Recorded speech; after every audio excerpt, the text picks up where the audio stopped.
Hi friends, आप सभी का आपके अपने यूट्यूब चैनल यूपीएससी इन्फो 24 में स्वागत है। तो दोस्तों, हम उम्मीद करते हैं कि आप सभी लोग स्वस्थ होंगे और खुश होंगे। फ्रेंड्स, ये जो वीडियो है पीजीटी हिस्ट्री का प्रैक्टिस सेट 33 है। तो अगर आप TGT, PGT, LT grade, GIC और असिस्टेंट प्रोफेसर की तैयारी कर रहे हैं तो ये वीडियो आपके लिए है। दोस्तों, आज का जो क्वेश्चन शुरू होगा वो 21 नंबर से शुरू होगा। आपको टोटल 20 क्वेश्चन देखने को मिलेगा। तो स्टार्ट करते हैं। पहला क्वेश्चन है, दिल्ली सल्तनत के किस सुल्तान ने यह घोषणा की थी कि राजा का कोई सगा संबंधी नहीं होता है? किसने यह घोषणा की थी कि राजा का कोई सगा और संबंधी नहीं होता है? Option A Iltutmish, B A Alauddin Khilji, C A Mohammad bin Tughlaq, D A Ibrahim Lodi. तो आंसर क्या हो जाएगा 21 का? बी सही हो जाएगा दोस्तों, अलाउद्दीन खिलजी। दिल्ली के किस सुल्तान ने यह घोषणा की थी कि राजा का कोई सगा संबंधी नहीं होता है? तो आंसर हो जाएगा अलाउद्दीन खिलजी ने यह घोषणा की थी। ऑप्शन बी आपका सही है। आगे देखते हैं, 32 नंबर क्वेश्चन देखते हैं। फिरोज तुगलक ने केवल वे ही कर वसूल किए जिन्हें इस्लाम धर्म की मान्यता थी। निम्नलिखित में कौन सा एक अतिरिक्त कर था जो फिरोज तुगलक ने लगाया था? फिरोज शाह तुगलक ने केवल वही कर वसूल किए जिन्हें इस्लाम धर्म की मान्यता थी।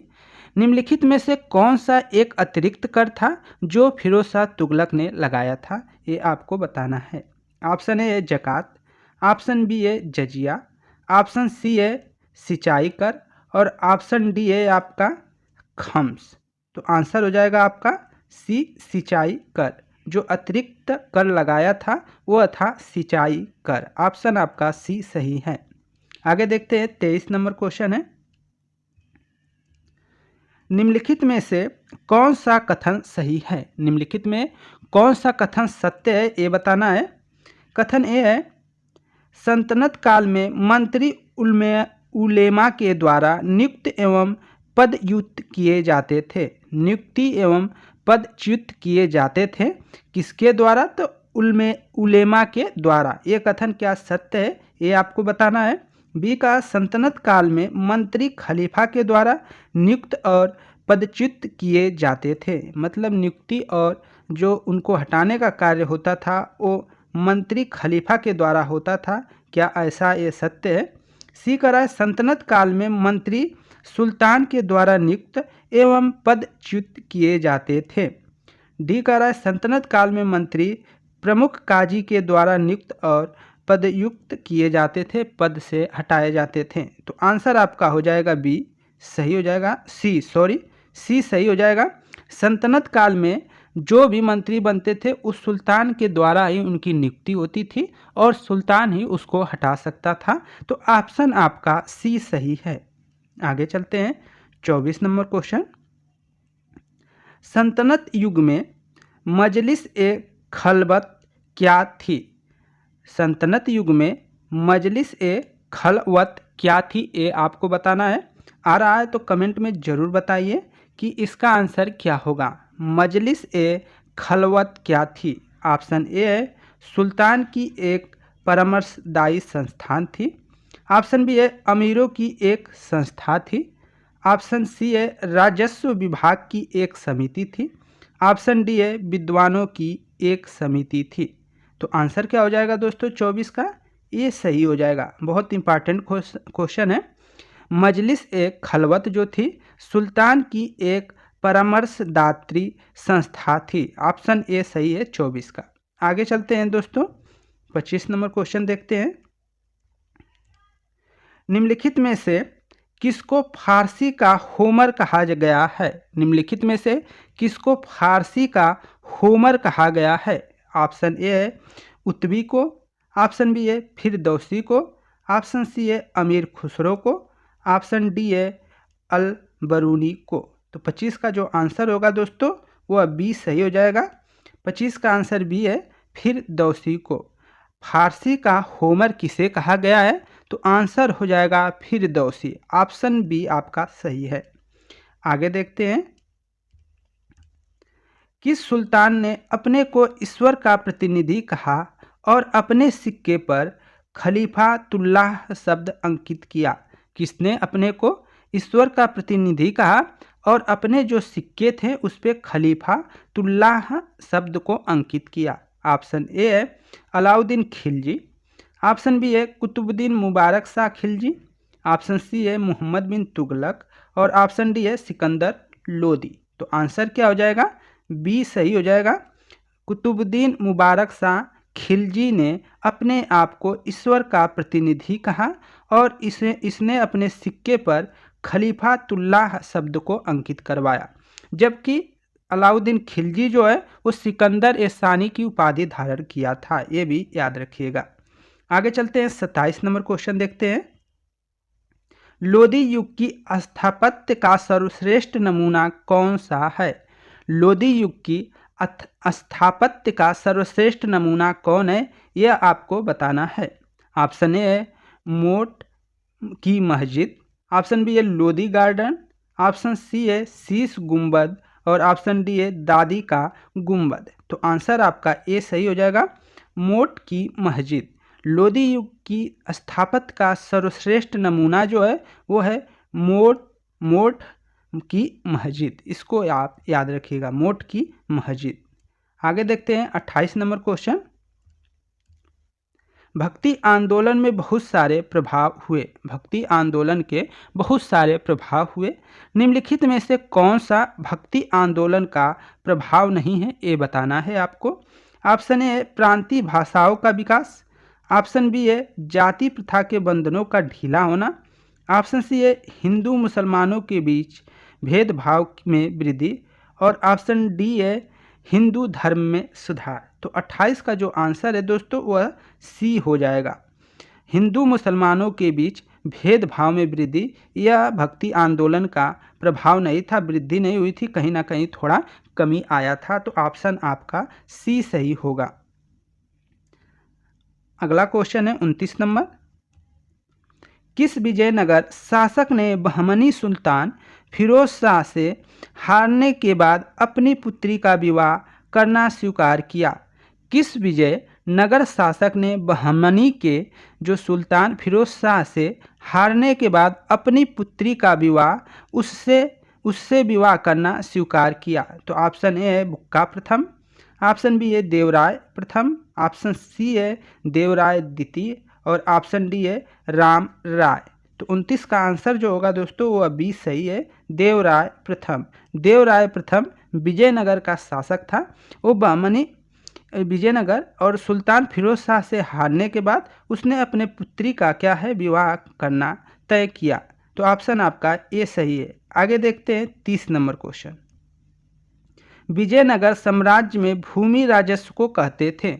विजयनगर साम्राज्य में भूमि राजस्व को क्या कहते थे, ये आप कमेंट में जरूर बताइएगा। 30 नंबर क्वेश्चन है। अगर जितने फ्रेंड्स देख रहे हैं कमेंट कर कर बताइएगा क्या इसका आपको आंसर मालूम है कि विजय सम्राट में भूमि राजस्व को कहते थे, क्या कहते थे? 58, शिष्ट, भोग, ऊपरी कर। तो आंसर आप कमेंट में जरूर दीजिएगा 30 का। आगे चलते हैं 31 नंबर क्वेश्चन। कृष्णदेवराय ने क्या किया? कृष्णदेवराय ने क्या किया? ऑप्शन ए है पुर्तगालियों से लड़ा, ऑप्शन बी है उड़ीसा के राजा को पराजित किया, सी है श्रीलंका में सेना भेजी, डी है बहमनी साम्राज्य को उखाड़ फेंका। तो इसमें से आंसर क्या हो जाएगा? बी का सही हो जाएगा, बी। कृष्णदेवराय ने क्या किया? तो उड़ीसा के राजा को पराजित किया। ऑप्शन आपका बी सही है। आगे चलते हैं 32 नंबर क्वेश्चन। भूमि राजस्व व्यवस्था के अंतर्गत किसानों को कबूलियत एवं पट्टा देने की प्रणाली किसने आरंभ की? भूमि राजस्व व्यवस्था के अंतर्गत कबूलियत एवं पट्टा देने की प्रणाली किसने प्रारंभ की थी, ये बताना है। ऑप्शन ए शेरशाह, बी है अकबर ने, सी है शाहजहां ने, डी है औरंगजेब ने। तो 32 का जो आंसर हो जाएगा दोस्तों वह ए सही हो जाएगा, शेरशाह ने। कबूलियत एवं पट्टा देने की प्रणाली किसने प्रारंभ की? तो आंसर हो जाएगा शेरशाह ने। अगला 33 नंबर क्वेश्चन है। अकबर ने राजपूतों को अपने पक्ष में करने के लिए कौन सी नीति नहीं अपनाई थी, ये बताना है। अकबर ने राजपूतों को अपनी पक्ष में करने के लिए कौन सी नीति को नहीं अपनाया था, ये बताना है। ऑप्शन ए विवाह संबंध, ऑप्शन बी है धार्मिक सहिष्णुता, ऑप्शन सी है उच्च पद प्रदान करना, ऑप्शन डी है जीते हुए प्रदेश वापस करना। तो आंसर क्या हो जाएगा 33 का डी सही हो जाएगा। जीते हुए प्रदेश वापस करना, इसको उसने नहीं अपनाया था, बाकी के तीनों अपनाया था। आगे चलते हैं, उसी से क्वेश्चन है अकबर से ही। मजहर जारी करने का वर्ष था, मजहर जारी करने का कौन सा वर्ष था, ये आपको बताना है। ऑप्शन ए 1575, ऑप्शन बी है 1579, ऑप्शन सी है 1582, ऑप्शन डी है 1585। तो आंसर आपका हो जाएगा 1589, नहीं सॉरी 1579, 1579 आपका आंसर हो जाएगा। आगे चलते हैं, शिवाजी के समय में भूमि राजस्व की दर संभवतः थी उपज का कितना, ये बताना है। शिवाजी के समय भूमि राजस्व की दर संभवतः थी उपज का। ऑप्शन ए है 1/2 भाग, ऑप्शन बी है 1/3 भाग, ऑप्शन सी है 2/5 भाग और ऑप्शन डी है 1/8 भाग। तो 35 का आंसर आपका सी सही हो जाएगा, 2/5 भाग। शिवाजी के समय भूमि राजस्व की दर संभवतः थी उपज का 2/5 भाग, ऑप्शन आपका सी सही है। आगे देखते हैं 36 नंबर क्वेश्चन। वह मराठा राजनीतिज्ञ जिसकी मृत्यु के साथ मराठा सरकार की बुद्धि एवं संयम भी चले गए थे, वह मराठा राजनीतिज्ञ जिसकी मृत्यु के साथ मराठा सरकार की बुद्धि एवं जो संयम थे वह भी चले गए, यह कौन था, ये बताना है। ऑप्शन ए है मल्हार राव होलकर, ऑप्शन बी है नाना फडणवीस, ऑप्शन सी है महादजी सिंधिया, ऑप्शन डी है दादाजी कोंडदेव। तो आंसर क्या हो जाएगा 36 का बी सही हो जाएगा दोस्तों, नाना फडणवीस। ऑप्शन आपका बी सही है। अगला देखते हैं 37 नंबर क्वेश्चन। भारत से पुर्तगाली सत्ता के पतन के कारणों में कौन सा कारण सही नहीं है, भारत में पुर्तगाली सत्ता के पतन कारणों में कौन सा सही कारण नहीं है, ये आपको बताना है। ऑप्शन ए है स्पेन का 1580 में पुर्तगाल पर अधिकार, ऑप्शन बी है भारत में मुगल सत्ता की स्थापना, सी है अंग्रेजी एवं डच नौसैनिकों की शक्ति का उदय और ऑप्शन डी है औरंगजेब की व्यापार विरोध नीति। तो आंसर क्या हो जाएगा 37 का बी सही हो जाएगा, भारत में मुगल सत्ता की स्थापना। भारत से पुर्तगाली सत्ता के पतन के कारणों में कौन सा कारण सही नहीं है, तो वो हो जाएगा आपका भारत में मुगल सत्ता की स्थापना, ये सही कारण नहीं है, ऑप्शन बी आपका सही है। 38 नंबर क्वेश्चन। अवध के अंग्रेजी राज्य में विलय के समय कहाँ का नवाब था, अवध के अंग्रेजी राज्य में विलय के समय वहाँ का नवाब कौन था, ये बताना है। वहाँ का नवाब था कौन था, ऑप्शन ए है सिराजुद्दौला, ऑप्शन बी है शुजाउद्दौला, ऑप्शन सी है सफरद जंग, ऑप्शन डी है वाजिद अली शाह। तो आंसर क्या हो जाएगा 38 का आंसर डी सही हो जाएगा, वाजिद अली शाह। अवध के अंग्रेजी राज्य में विलय के समय वहाँ का नवाब कौन था, तो वो था वाजिद अली शाह, ऑप्शन आपका डी सही है। आगे देखते हैं 39 नंबर क्वेश्चन।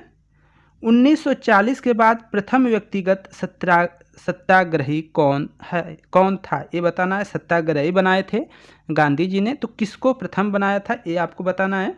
ऑप्शन ए है मौलाना आज़ाद, बी है जयप्रकाश नारायण, सी है आचार्य कृष्ण कृपलानी, ऑप्शन डी है विनोबा भावे। तो 39 का जो आंसर है वह डी सही हो जाएगा दोस्तों, विनोबा भावे प्रथम व्यक्तिगत सत्याग्रही कौन था, तो वो थे विनोबा भावे थे, प्रथम व्यक्तिगत सत्याग्रही थे ग्राही। 40 नंबर क्वेश्चन देखते हैं। 1916 में लखनऊ अधिवेशन में क्या हुआ था, 1916 का जो लखनऊ अधिवेशन हुआ था उसमें क्या हुआ था। ऑप्शन ए है कांग्रेस पार्टी में विभाजन हो गया था, ये तो गलत हो जाएगा। ऑप्शन बी है सरोजिनी नायडू कांग्रेस की अध्यक्ष बनी। ऑप्शन सी है मुस्लिम लीग और कांग्रेस करीब आए। ऑप्शन डी है आपका कांग्रेस ने असहयोग प्रस्ताव अपनाया। तो ऑप्शन आपका बी सही हो जाए, अरे सॉरी, सी सही हो जाएगा, मुस्लिम लीग एवं कांग्रेस करीब आए थे। 1916 में जो अधिवेशन हुआ था, लखनऊ अधिवेशन के नाम से जाना जाता है, तो उसमें क्या हुआ, मुस्लिम लीग और कांग्रेस जो है करीब आए। कांग्रेस पार्टी का विभाजन दोस्तों 1907 में सूरत अधिवेशन में हुआ था, तो इसको आप याद रखिएगा। तो फ्रेंड्स, ये थे आपके टोटल 20 क्वेश्चन। हम उम्मीद करते हैं कि ये वीडियो पसंद आई होगी। अगर कंटेंट आपको थोड़ा भी अच्छा लगा हो, कंटेंट लग रहा हो कि हाँ ये अच्छा है, तो प्लीज़ वीडियो को लाइक करें। दोस्त, अगर चैनल पे आप नए हैं तो चैनल को ज़रूर सब्सक्राइब करें। दोस्तों, ईमानदारी के साथ पढ़ते रहें, हार न माने जब तक कि आप सफल नहीं हो जाते हैं। जब तक आप सफलता नहीं प्राप्त करते हैं, आपको मैदान छोड़कर नहीं भागना है। अगर मैदान छोड़कर भाग गए तो आपका निश्चित है कि आप असफल हो जाएंगे। इसलिए डटे रहिए और अपने तैयारी में जी जान से लगे रहिए। तो दोस्तों, नमस्कार, शुभ रात्रि।